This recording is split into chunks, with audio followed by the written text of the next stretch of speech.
Here's your host, health and wellness correspondent, Lee Kelso.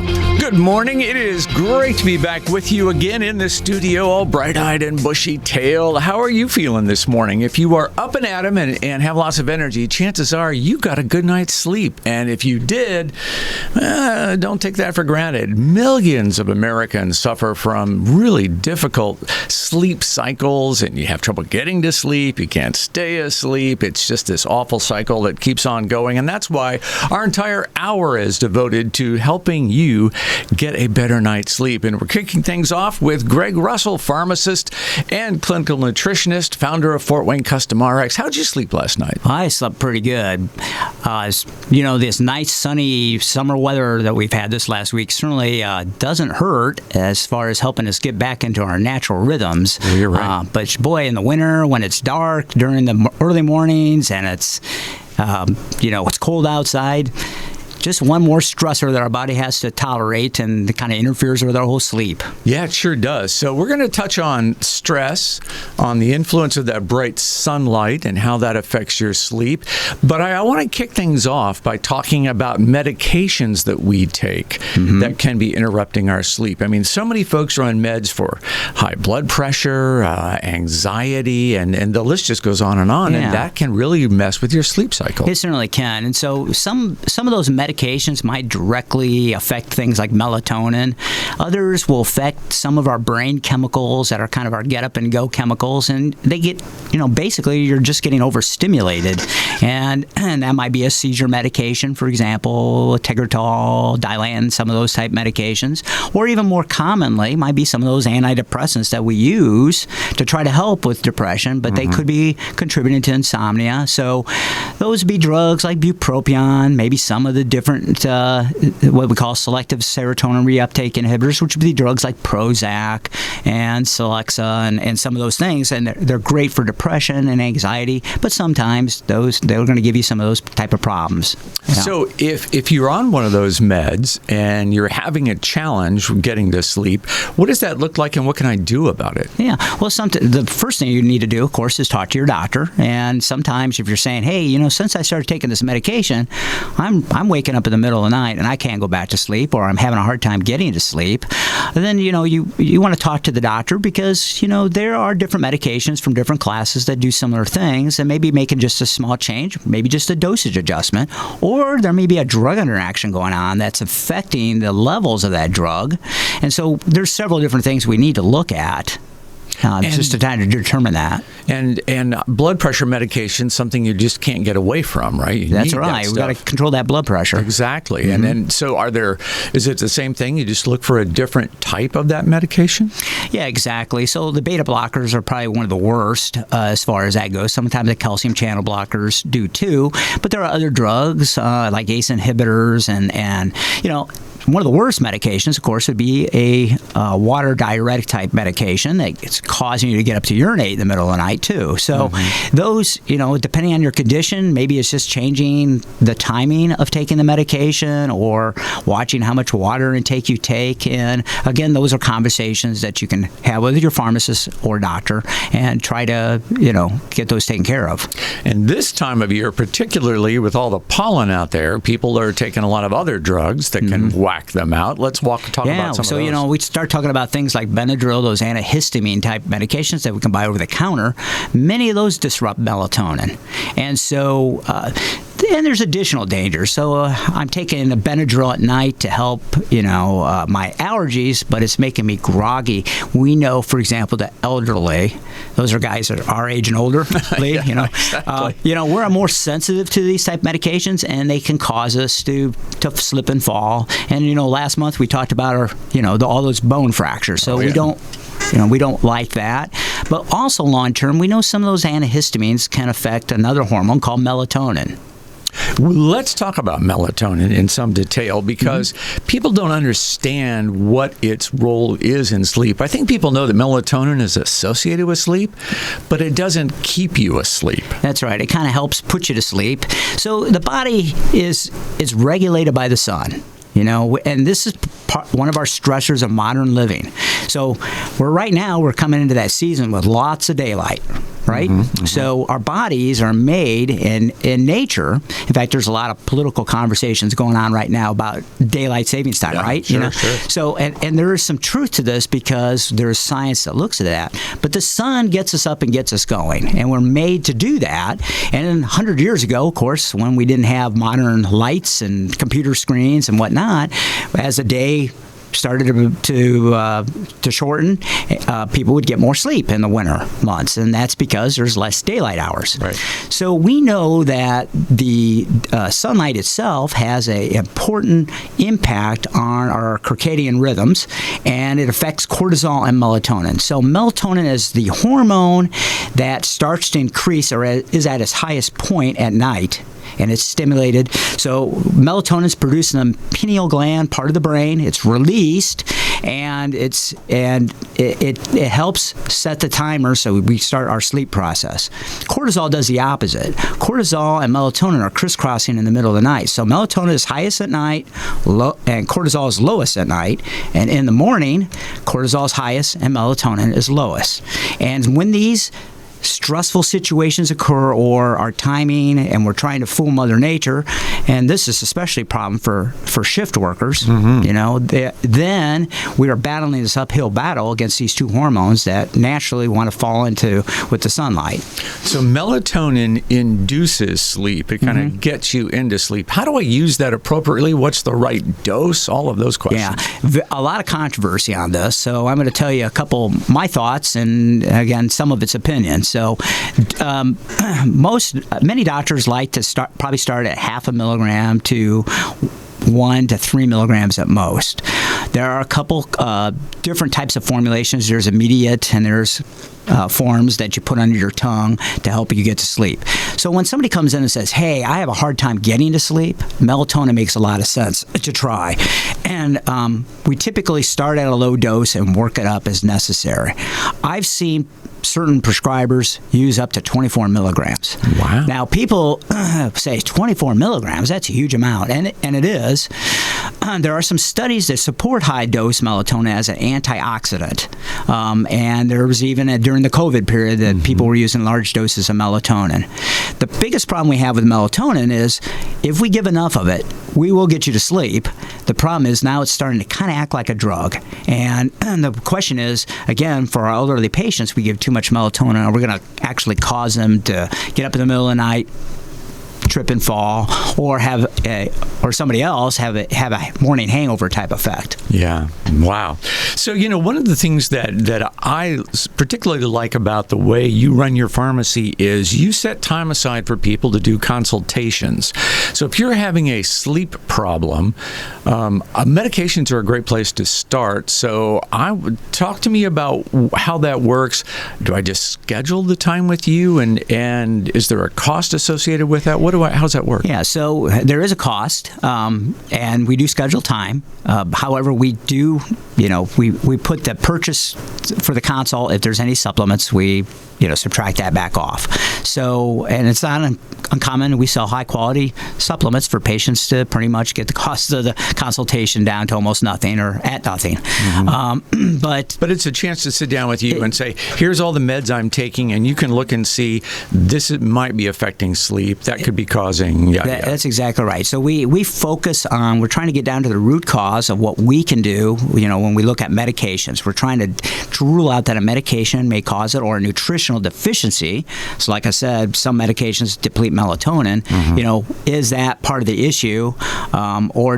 And we'll make a recommendation to you. We can't tell you to quit taking your medications, of course, and we would not do that. It would not be appropriate for us to do that. But we'll give you information about your medication, and that is totally appropriate.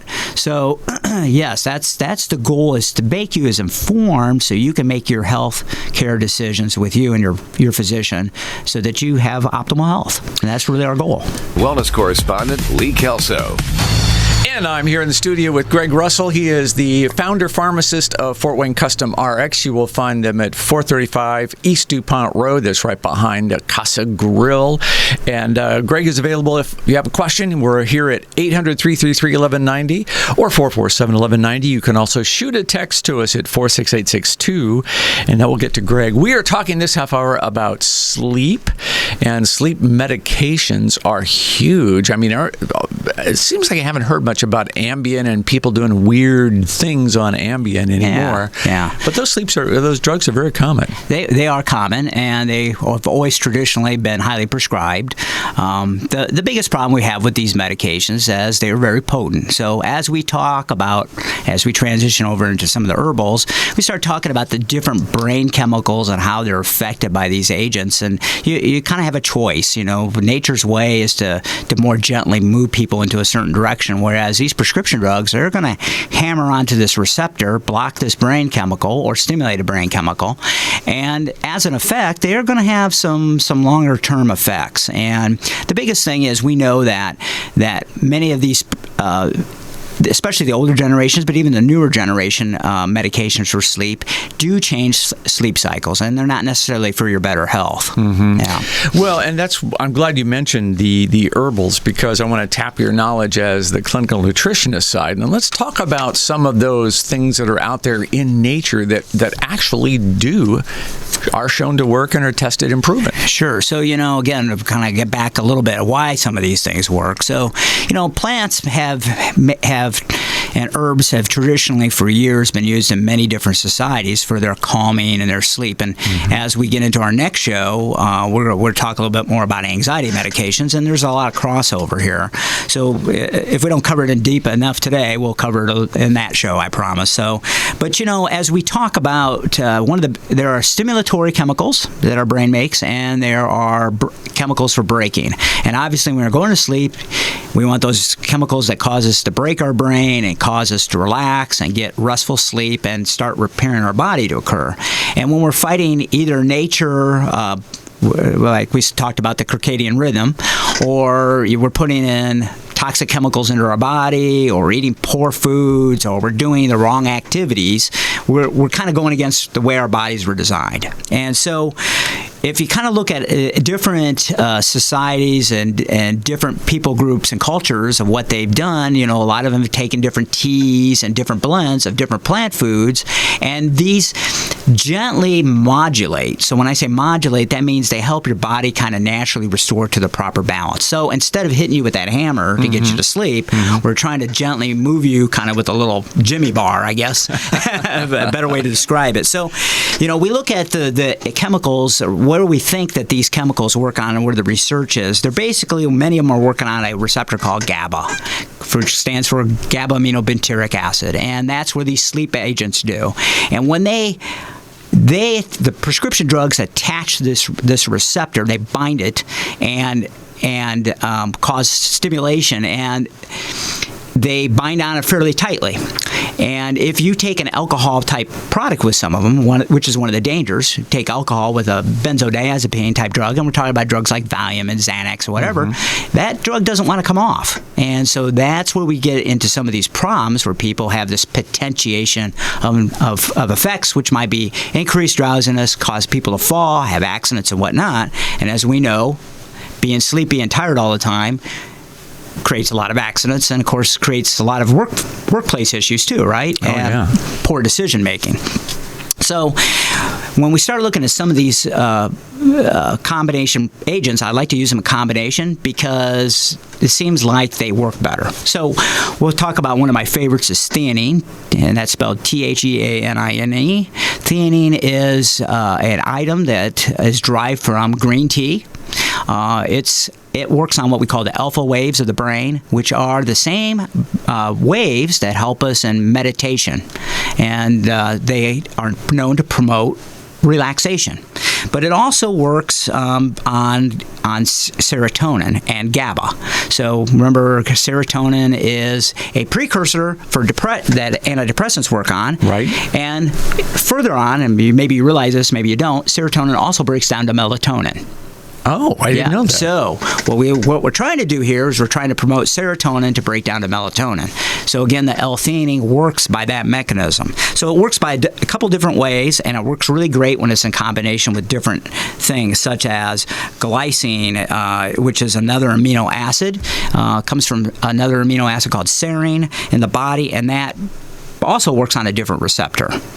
Phosphatidylserine, for people that are anxious or jacked up all day long, that means their cortisol might be jacked up, and so we want to get that cortisol to come down, so we like sometimes to put a little phosphatidylserine in there. It helps lower that cortisol naturally. So these are different different nutritional products. When we move into some of the herbs, traditionally valerian herb has been used, and chamomile and passion flower. And again, all these work on GABA. And so they all work a little differently. And again, they're not tightly binding. So if you have a little glass of alcohol, it's not going to be a major thing that you have to worry about toxic effect. But they are going to be certainly more gentle. The nice thing is you can get them in teas, but you can also get them in combination products, which is where I tend to go. Yeah, and I was just going to mention that. So you have a product called Botanicalm that has, valerian root, passion flower, the theanine. It's got a lot of those things that you just are very supportive of. Right, and it's a high-quality product made by the Orthomolecular Company. So, we use that product. We use another one called Serenity PM, and sometimes we use them in combination to just kind of put together that sleep protocol for that patient. And so would I take those at night or in the morning, or how do I use them? Yeah, basically we use those at bedtime. And basically we'll use them in combination, and we kind of put together a plan for the patient so that they know, type it out for them so they know exactly how to take those products.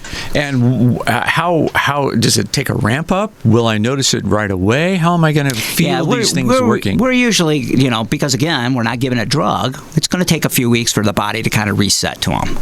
But yeah, the goal is to certainly look at it, then readjust in a few weeks, make sure we're hitting that goal of trying to get patients to have more restful sleep. And then is there a problem with me taking these long term? Is it something I use just to get over a hump, or is it? Well, the goal would be to try to get you back into your right sleep pattern. You certainly could probably take chamomile tea every day for the rest of your life if you enjoy it, and it's going to be helpful. But as far as when we potentize an herb, and we don't want people to take herbs every day for the rest of their life, but we don't have to. Sure. Yeah. So let's break whatever problem you had coming along. Right. And Greg, we've done it again. We've kind of run out of time and had so many other things we wanted to talk about. One of them is something called a retraining program, and it's probably too detailed to get into now. But if you're having sleep disturbances, your doctor is a great place to go, but I really encourage you to have some time with a pharmacist like Greg, who's going to help you get to the root of the problem. Right. And so tell me about, I'm going to come to the store, take an hour, or can I just walk in and have a chat with you? Well, you can always walk in and have a chat with us, and that's a no-charge type deal. If it ends up being too complicated, we'll probably try to set a consultation if I can't answer your question in 5 or 10 minutes or 15 minutes. But we always have pharmacists available. We make ourselves available. Yeah, use them as a great resource. As I often tell people, we're conditioned to think pharmacists are people who live behind the glass and you can't talk to them, but I've learned differently working with you. So that's great. That's Greg Russell from Fort Wayne Custom RX. You'll find them on East DuPont Road, also online at fwcustomrx.com.